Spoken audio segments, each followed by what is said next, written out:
Hello guys, in this video I'm going to talk about these two MacBook Air, in particularly the M1 2020 models and this is an M1 and the Intel's 2015 MacBook Air.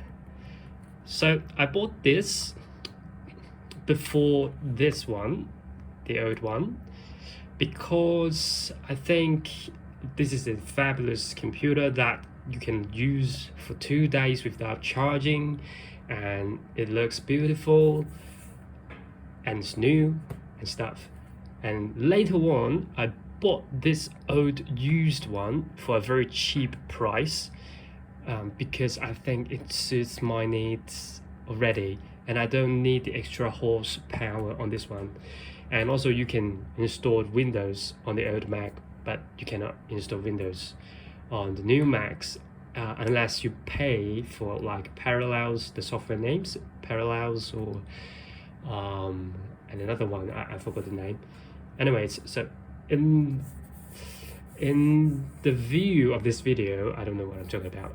The size, you can see the old MacBook Air is slightly larger than the new one, even though they both stated as 13-inch or 13.3 inch.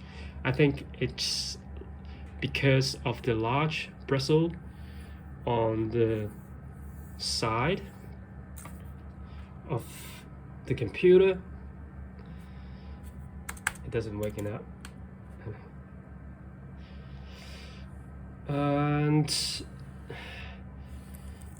the typing experience on both computers is pretty good, and I mean this one is already very good, this one is excellent. So but do you need to pay for the extra so much that to use the excellent computer? It's up to you.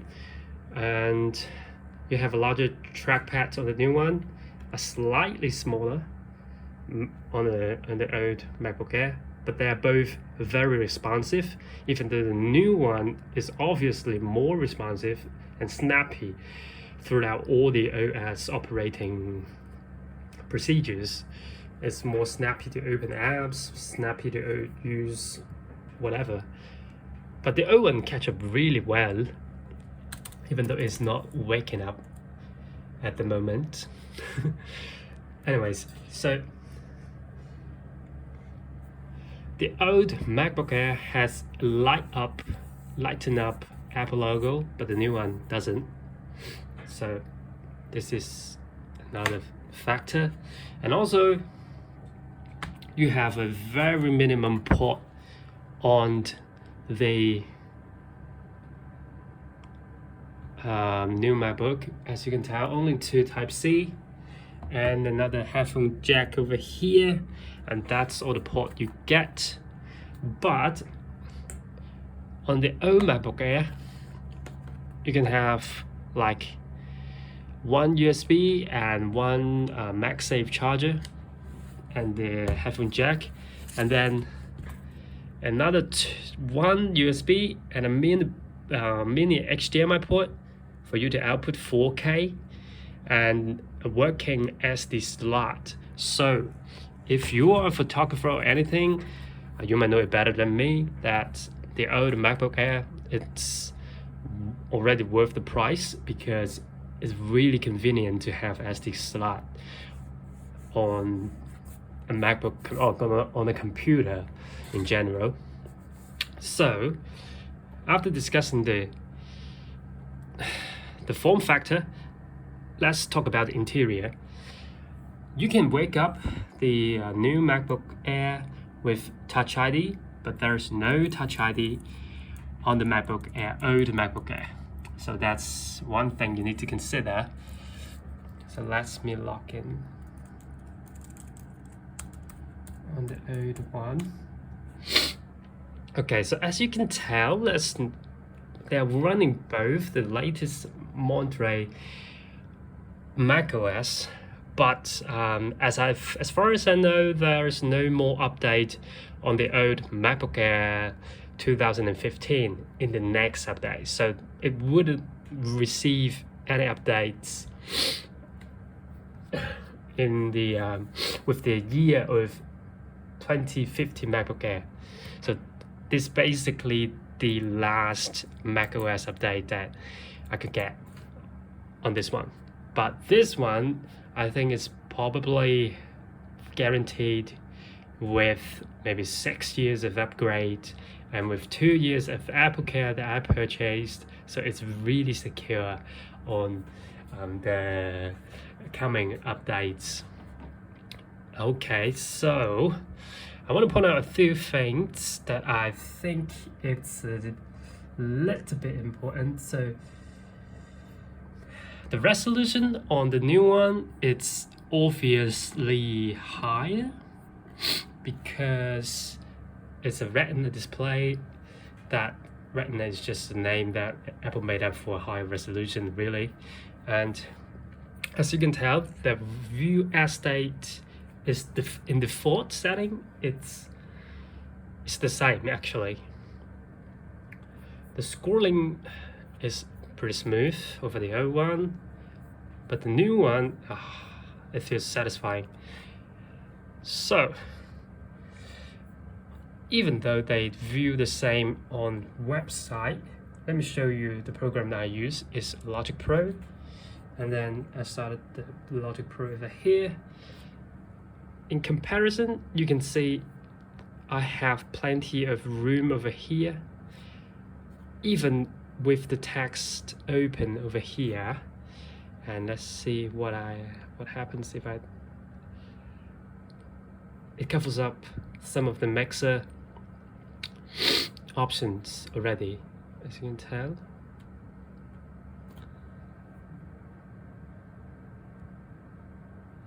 So you can adjust the view, the resolution on the new MacBook Air. Let me show this to you. Because I picked the more space on the MacBook.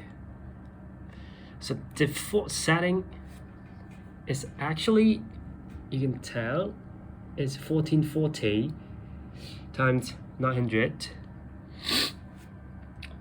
It's the default setting for the old MacBook. So if I type in display,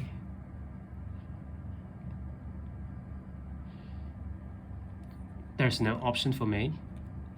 Or I can pick a lower resolution but not higher. So this is the most view state that you can get out of a MacBook Air. So if this is something you need to concern about, like you're a photographer, or like me, you want to work by seeing more stuff, then maybe the new MacBook Air is what you would prefer, because you can just see more stuff on the screen. Okay, so another thing I want to point out is that the music app lags a little bit on, I don't know if you can see it clearly on, but it actually lags a little bit even while it's scrolling.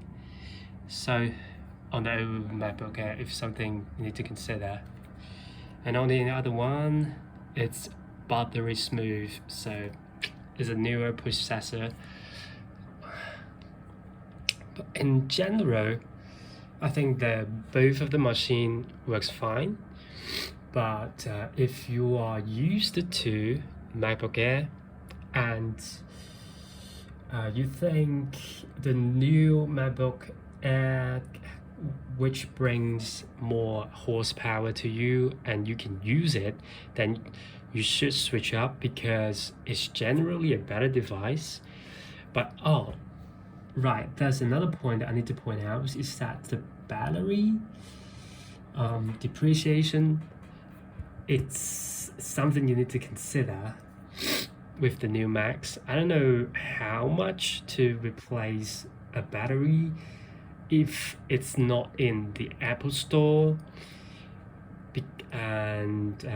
Because the older MacBook Air or older MacBooks has a more repair friendly element with their MacBooks, so I can just literally open it up and watch a video, and then I replace parts with it, like the storage or the battery.